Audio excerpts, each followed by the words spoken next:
He didn't feel afraid all the time. That was the strange part. Instead, he felt different. His reactions were faster, his patience shorter, his thoughts sharper, but never calm.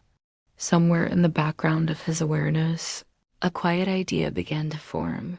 When fear lasts long enough, the brain stops treating it as an emergency and starts treating it as normal.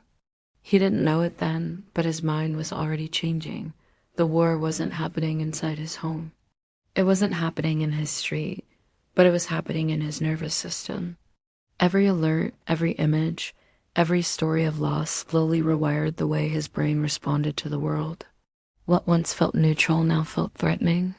Silence no longer meant peace, it meant anticipation. Living under prolonged uncertainty changed his inner chemistry. His body stayed flooded with stress hormones. Even during ordinary moments, a sudden noise made his heart jump.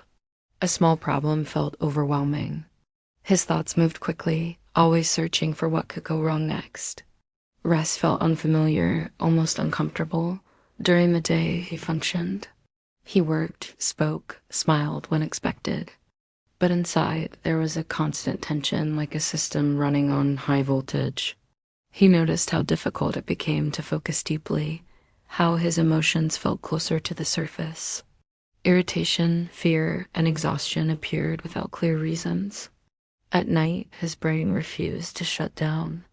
Even when he was tired, sleep came lightly. He woke up often, alert, as if his mind believed danger might arrive while he wasn't watching. His body no longer trusted rest.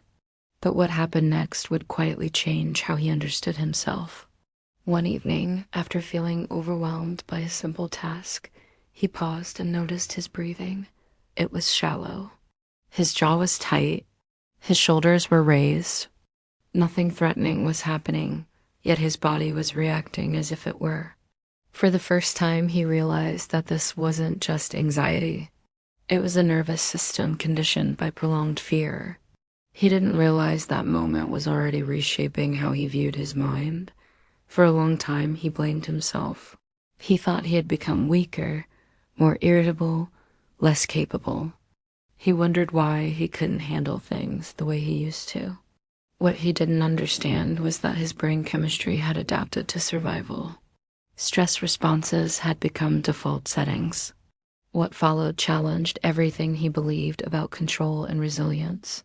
He began learning that fear changes the brain when it has no clear end. Cortisol stays elevated. The amygdala becomes overactive.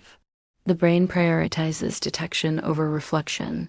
His constant alertness wasn't a flaw. It was a biological response to sustained threat.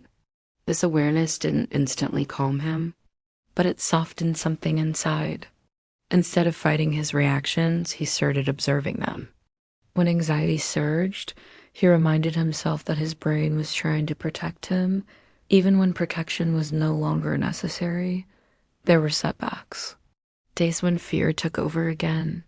Moments when news updates pulled his nervous system back into overdrive.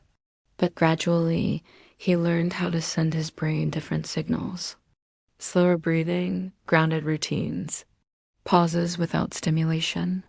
Not to escape reality, but to teach his system that safety could still exist. He began asking deeper questions.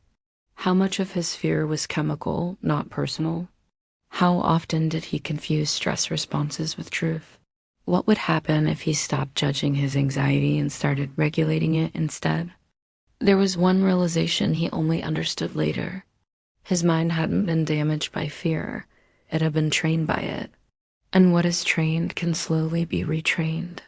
Over time, his reactions softened, not completely, not permanently, but enough to notice a difference. Moments of clarity returned. Sleep became deeper on some nights. His thoughts slowed just enough for him to feel present again. The war still existed, but it no longer lived entirely inside his nervous system. He realized how many others were experiencing the same invisible transformation. Living with altered brain chemistry without understanding why they felt different. Carrying anxiety, irritability, and exhaustion without knowing it wasn't a personal failure. There's something he discovered through this process that might help others too. If you've noticed changes in your reactions, your sleep, or your emotional balance after prolonged fear or uncertainty, you can explore the psychological materials mentioned in the description and comments. They're there to help you understand anxiety and fear and to learn how to calm and retrain the mind step by step. The war didn't disappear, but its grip on his inner world loosened, and he learned something essential along the way. Healing begins when we understand that fear changes the brain and that awareness is the first step toward restoring balance.